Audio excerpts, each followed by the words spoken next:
Kaibigan, kung darating ba sa iyo ang tinatawag na kamatayan, tiyak mo ba na sa langit ka pupunta? Maaring ayaw mong marinig ang katanungang ito dahil sa mga nangyayari sa kasalukuyan. Subalit nais kong maunawaan mo na ang kamatayan ay pwedeng dumating sa atin anumang oras simula ngayon. At kung darating ito sa iyo ngayon, tiyak mo na ba na sa langit ka pupunta? Kung hindi pa, ang salita ng Diyos ay may kasagutan. Kung hindi mo patiyak na sa langit ka pupunta, pwede kang makatiyak. Ngayon na. At ang kasagutan ay nasa salita ng Diyos. May mga bagay lang mula sa Biblia ang kailangan nating lubos na maunawaan para makatiyak tayo na sa langit tayo pupunta. Una, kailangan nating malaman kung ano ba tayo sa harap ng Diyos. Sabi sa Biblia, sa Romans chapter 3 verse 10, "As it is written, there is none righteous, no, not one." Nakasaad sa Biblia, sa makatuwid, na tayo ay makasalanan. At dahil tayo ay makasalanan, tayo ay hindi nakaabot sa kaluwalhatian ng Diyos. Dahil dyan, may lugar na naghihintay sa atin bilang kabayaran ng ating mga kasalanan. Sabi sa Biblia, sa Revelation chapter 21, verse 8, "And all liars shall have their part in the lake which burneth with fire and brimstone, which is the second death." Sa Tagalog, at ang lahat ng mga sinungaling. Hindi po ba lahat tayo ay nakapagsinungaling na? Sabi sa Biblia, ang kanilang bahagi ay sa lawa ng nagniningas na apoy at asupre na siyang ikalawang kamatayan. At ang lugar po na ito ay mas kilala natin sa tawag na impyerno. At ang impyerno ay hindi birong lugar. Sabi sa Biblia, ito ay lugar ng dagat-dagatang apoy na hindi namamatay. Ito ay lugar ng mga uod na hindi namamatay. Ito ay lugar na sobrang dilim, na kahit mismo apoy na papasok sa atin, hindi natin makikita. Pag nandun na tayo, kahit ayaw pa natin, wala na tayong magagawa. Yun yung karumal-dumal na dadanasin natin bilang taong makasalanan. At kahit anong gawin natin, ay hindi natin kayang iligtas ang ating sarili paalis doon. Ngunit ang mabuting balita, merong nagmalasakit sa ating kalagayan bilang taong makasalanan. Sapagkat sabi sa Bible, sa kabila ng ating mga kasalanan ay minahal pa rin tayo ng Diyos. Sabi sa Biblia, sa John chapter 3 verse 16, "For God so loved the world." Kaya na lamang ang pag-ibig ng Diyos sa sanlibutan na ibinigay niya ang kanyang bugtong na anak. Dahil tayo bilang taong makasalanan ay nangangailangan ng tagapagligtas, ibinigay ng Diyos ang kanyang bugtong na anak.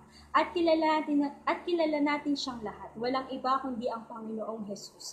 Ang Panginoong Hesus ay Diyos, pero siya ay nagkatawang tao, bumaba dito sa lupa. Siya ay pinako sa krus. Sa kabila ng katotohanan, wala namang siyang nagawang kasalanan.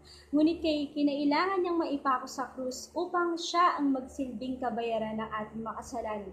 Sapagkat kung tayo lang ang magbabayad ng ating kasalanan, walang sakripisyo natin ang magiging katanggap-tanggap sa Diyos.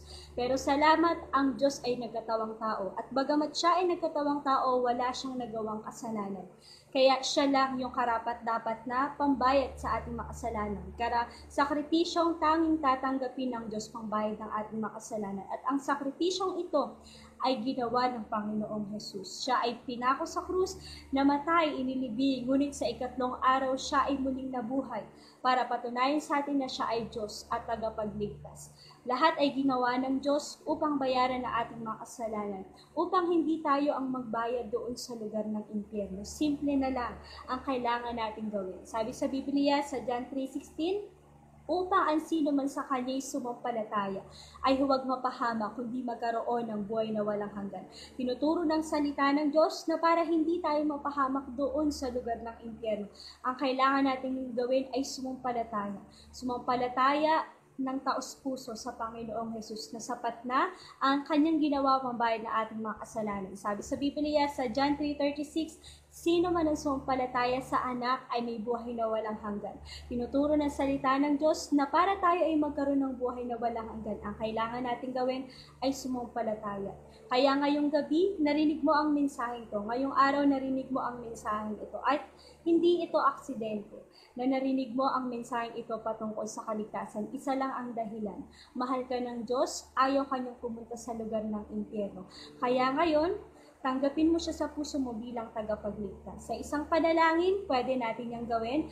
Gagabayan kita, kaibigan, sa panalangin na ito, sumunod ka. Pero ang pinakamalaga, ito ay isa puso mo at personal kang makipag-usap sa Diyos. Ulitin ko, mahal ka ng Diyos. ayaw ka niyang mapahamak sa impyerno.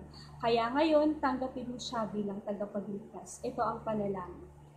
Dakilang Diyos, maraming salamat po sa inyong salita. Naunawaan ko po na ako ay isang makasalanan. Napapahamak ang aking kaluluwa doon sa impyerno at hindi ko kayang iligtas ang aking sarili paalis doon. Pero salamat po sa kabila ng aking mga kasalanan ay minahal niyo po ako. Panginoong Jesus, ikaw ay ipinako sa krus, namatay, inilibing, ngunit sa ikatlong araw ay muling nabuhay upang tubusin ang aking mga kasalanan. Patawarin niyo po ako sa aking mga kasalanan. Sumasampalataya po ako na sapat na ang ginawa niyo upang ako ay iligtas. Tinatanggap kita, Panginoong Jesus, sa aking puso bilang aking Diyos at sarili kong tagapagligtas. Salamat po sa pag-ibig mo at sa buhay na walang hanggang ipinagkaloob niyo. Sa pangalan ni Jesus, Amen. Salamat sa pagsunod sa panalangin. Hindi ko alam kung sumunod ka at hindi ko alam kung taos ito sa iyong puso. Ngunit isa lang ang alam ko, ikaw at ang Panginoon ang nakakaalam sa ginawa mong desisyon. Ngayon, kung tinanggap mo si Kristo sa puso mo bilang tagapagligtas, meron kang pangako mula sa salita ng Diyos na iyong panghahawakan. Dahil tinanggap mo ang Panginoong Yesus, hindi ka na pupunta sa lugar ng impyerno. Sarado na yung pintuan ng impyerno para sa iyo. Sapagkat sabi sa Bible, Romans chapter 8 verse 1, ngayon nga ay wala nang hatol ang sino mang na kay Kristo na. Kung tinanggap mo si Kristo bilang tagapagligtas, tinanggap mo yung kabayarang ginawa niya para sa iyo, ikaw ay bayad na sa lahat ng iyong mga kasalanan at sarado na ang lugar ng impyerno para sa iyo. Ikalawa, kung tinanggap mo si Kristo sa puso mo bilang tagapagligtas, ikaw ngayon, panghahawakan mo na ngayon ang relasyon na ipinangako sa atin ng Diyos. At ang relasyon na yon, sabi sa Biblia sa John chapter 1 verse 12, datapwat ang sino man sa kanya'y nagsitanggap, ay pinagkalooban niya sila ng kapangyarihang maging mga anak ng Diyos. Kung tinanggap mo si Kristo sa puso mo bilang tagapagligtas, ikaw ay may relasyon na sa Diyos. Ikaw ay anak na ng Diyos. At yan yung relasyon na kahit kailan hindi na mawawala. Salamat sa iyong pakikinig sa videong ito. Naniniwala ako ito ay hindi aksidente ng Diyos. Ito ay kalooban ng Diyos na marinig mo ang salita niya, kalooban ng Diyos na tanggapin mo siya sa puso mo bilang tagapagligtas. Kung gusto mo pang matuto ng salita ng Diyos, meron kaming every Sunday live stream. Since ito ang ating sitwasyon ngayon at hindi kayo personal makakapunta sa aming local church dito sa San Pedro, Laguna, maaari kayo manood sa aming live stream. Search nyo lang sa search tab ang Christian Bible Baptist Church, City of San Pedro. At kung kayo naman ay nanonood din sa YouTube, pwede kayong sumali sa aming live stream. Yan ay Christian Bible Baptist Church, City of San Pedro. Maraming salamat muli. Nawa na unawaan mo ang binahagi ko sa iyo. Wag mo iyong kakalimutan. God bless po.